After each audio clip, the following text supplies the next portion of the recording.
Good morning! Ito naman po ay prediction para sa mga pinanganak ng Nobyembre or November para sa taon ng 2025 ayon sa Feng Shui.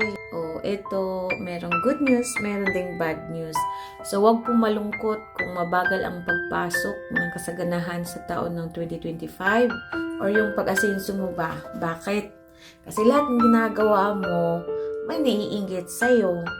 Dahil yung lahat ng ginagawa mo sa buhay para umasenso, hindi ganun ka-flow dahil po sa inggit at laging may kumukontra sa'yo. Yan po ay yung sumpain. Kuha ka ng mga panguntra.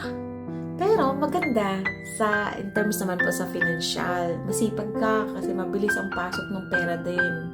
So, gumamit ka ng pulang wallet sa taon ng 2025. Wag mo lang dalhin yun sa mall kasi pag pulang wallet at saka yung blue, yan, malakas yan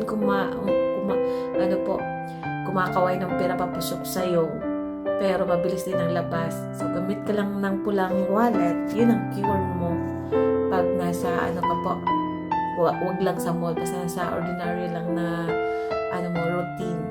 So, isa ka ba sa matatamaan ng swerte sa taon ng 2025?